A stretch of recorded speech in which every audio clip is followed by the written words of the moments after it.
Assalamualaikum warahmatullahi wabarakatuh. Bertemu kita lagi sekali pada minggu yang ke-28 untuk pendidikan kesihatan tahun 6, cegah penyakit sebelum sakit.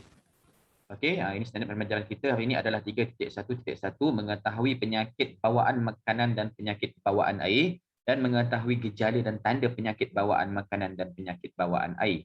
Okey, ini seperti apa yang ada dalam buku teks awak berkenaan dengan cegah penyakit sebelum sakit yang mana keluarga Anita merupakan sebahagian daripada mangsa banjir.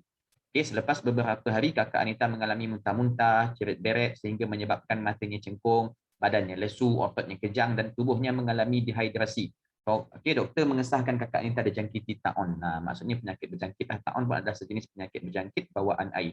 Okey, dia kata, doktor, apakah penyakit taun? Taun adalah penyakit akibat jangkitan bakteria Vibrio cholera pada usus kecil. Bagaimanakah penyakit taun ini boleh merebak, doktor? Dia kata, dalam kes ini penyakit taun merebak melalui makanan dan minuman yang tercemar dengan kuman taun. Selain itu, kurang menjaga kebersihan diri dan sumber air yang tercemar semasa berlakunya bencana banjir. Bagaimanakah kita boleh mencegah penyakit taun? Okey, kita perlu mengamalkan kebersihan diri dan mengelakkan makanan dan minuman yang dicemari dengan kuman taun. Makanan atau minuman yang dijual tepi jalan juga perlu dielakkan. Okey. So kat sini kamu akan tahu dah, kebersihan tu amat penting. Okey, terutama ketika anda memilih makanan-makanan. Okey, terutama sekarang ni kamu main order saja kat kedai, guna GrabFood, guna Foodpanda, kita tak tahu kedai tersebut bersih ataupun tidak. Okey, itu pun menjadi salah satu punca penyakit bawaan makanan. Okey, kita akan tengok penyakit bawaan air adalah disebabkan dua perkara. Okay, yang pertama adalah pencemaran bahan kimia dan industri. Contohnya bahan kimia yang berbahaya, nitrat atau besi di dalam bekalan air disebabkan pencemaran industri terhadap bahan kimia agrikultur yang berlebihan. Okay, ini ada terjadi kat Malaysia dulu, dekat Johor. Satu kampung tu terjadi, bahan kimia tercemar daripada kilang. Ada satu family tu anak dia matilah akibat daripada pencemaran bahan kimia ni yang masuk dalam badan kita melalui makanan yang kita makan. Okey, bahaya mikrob yang mencemar air dengan bakteria, virus dan organisme parasit yang menyebabkan penyakit. Kebanyakan pencemaran ini adalah disebabkan air yang bersentuhan dengan haiwan dan najis manusia. 1 gram najis mengandungi hampir 100 bilion mikrob. Mikrob tu apa? Virus lah, virus bakteria. Okey, kita tengok jenis penyakit bawaan air lah.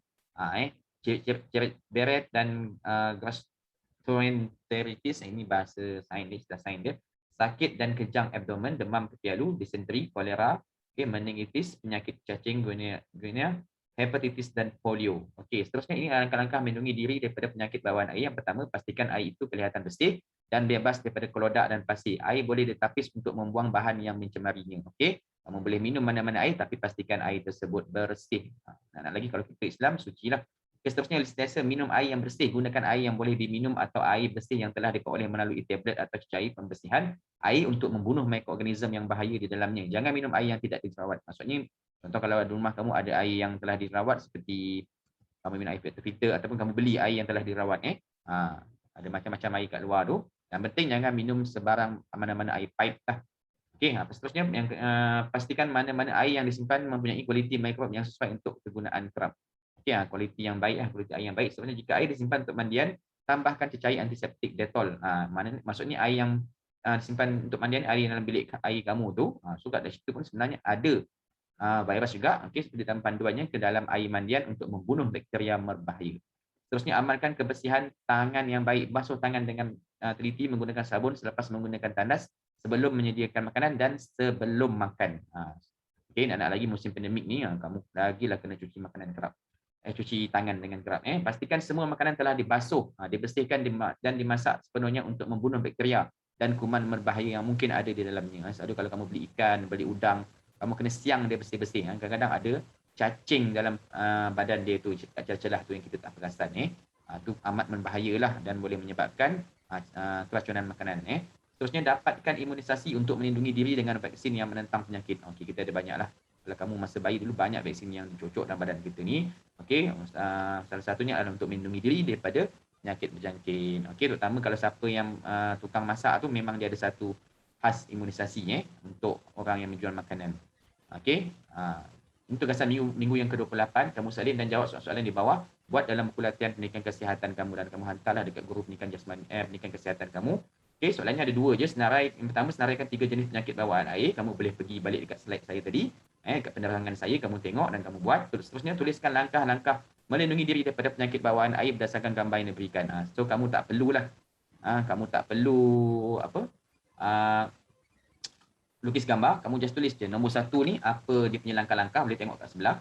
Okey, nombor 2 ni apa dia punya langkah-langkah dan nombor yang ketiga ni apa dia punya langkah-langkah berdasarkan gambar tersebutlah.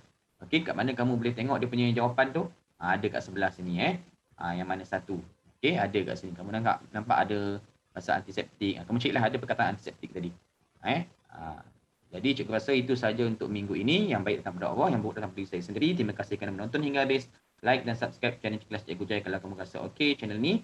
Okey, terima kasih menonton. Assalamualaikum warahmatullahi wabarakatuh. Okey, jumpa lagi pada minggu hadapan. Okey, itu saja kot. Terima kasih.